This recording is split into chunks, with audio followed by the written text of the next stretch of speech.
From cannibal crocodile to cannibal flower, there's plenty of predators in our world that like to snack on people.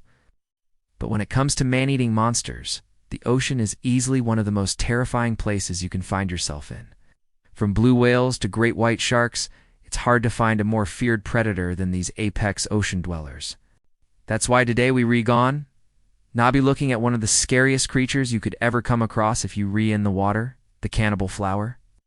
This monstrosity is actually known by a few different names, including sea grapes, Spanish dancers, and even the ocean's most poisonous plant. Oh. But we'll get to why this nickname is so accurate soon. This species of cannibalistic flower lives in the warm tropical waters of the Pacific Ocean, and it grows in giant fields that can stretch for miles. It's a common sight to see whole beaches littered with these strange purple flowers. But no one should be fooled by its beauty, because this flower is anything but innocent. Its scientific name is Eichhornia chrysopes, and they can grow pretty much anywhere in the world where the water isn't too cold. And these plants can grow very fast. If left alone, these aquatic plants will quickly spread across a whole lake or river, blocking out all other forms of life and suffocating them. So it's considered a very dangerous invasive species in many parts of the world. But while this monster might not prey on humans directly, it's still one of the most deadly man-eaters in the world. And that's all because of the small details of how this flower works. Each purple flower is made up of many smaller flowers, each containing a single drop of sweet nectar. This nectar is what lures in insects and other small animals who drink the flower's delicious concoction without ever realizing they've just signed their own death sentence. The insects get addicted to this nectar and return again and again to get more, but each time they do, they get stuck on the flower as sticky petals and are slowly digested by the plant until only their exoskeleton is left behind. And since these flowers have no natural predators of their own, there's nothing to stop them from growing endlessly and devouring every living thing in the water. When it comes to this particular man-eater, it's best to avoid it at all costs. But that's not always possible, and sometimes you'll need to fight back against this watery grave. But what exactly do you do when you find yourself face to face with a monster like this? Well, let's look at one of the most terrifying man-eating monsters in the world, the megalodon.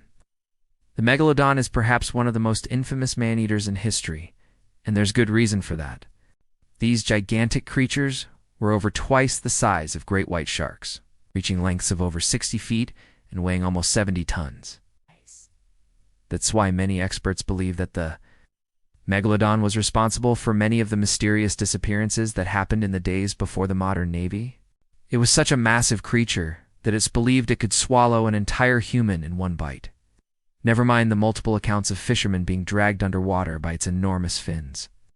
Its bite force was several times greater than a Tyrannosaurus rex, and its rows of serrated teeth were designed to tear through flesh with ease.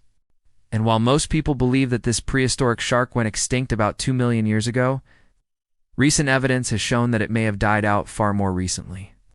Some experts believe it may have been wiped out as recently as 40,000 years ago, which would mean that humans and megalodons may have overlapped for far longer than we thought. That's why some experts believe that myths about sea monsters like the Kraken and the Lasca may have actually been inspired by real-life encounters with megalodons. But whether they died out 2 million years ago or 200 years ago, one thing is for sure: the megalodon is one of the greatest man-eaters that ever lived.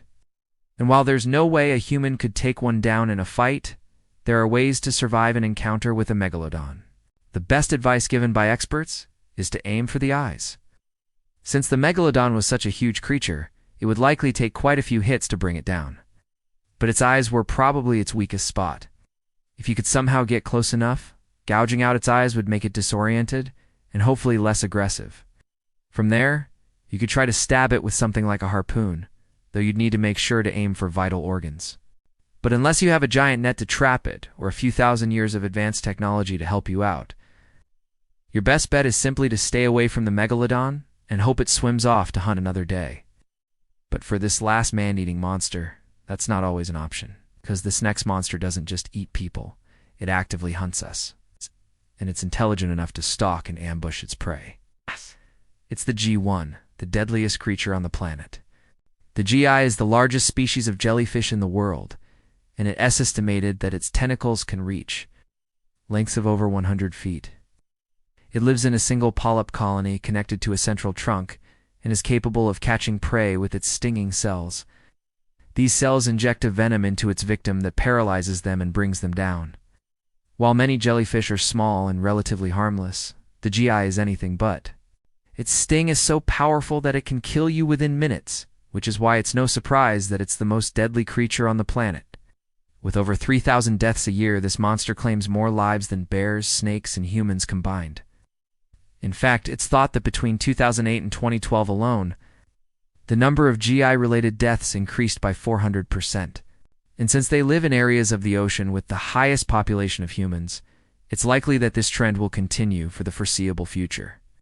They often wash up on shore in such large numbers that they form a deadly barrier that can go on for miles. But they also like to drift near the surface of the water and float along with the current. That means that anyone swimming or boating in these areas are in grave danger and could be killed in a matter of seconds. That's why anyone who finds themselves in the unlucky position of being stung by this creature need to immediately head for shore and lay down in the sun. That might sound counterintuitive, but being stung by a jellyfish is worse than being bitten by a shark or a crocodile. And if you're not careful, you could end up dead in the water. Jellyfish stings don't bleed like a shark bite or a crocodile bite, so it's easy to panic and start thrashing around. But doing that will only agitate the unfired cells and make the sting worse. Jellyfish stings are the only kind of wound that needs to be treated with vinegar, so make sure you find someone who can help you as soon as possible. Now check out terrifying things found deep in the ocean that will make you never want to swim again. Or click this other video instead.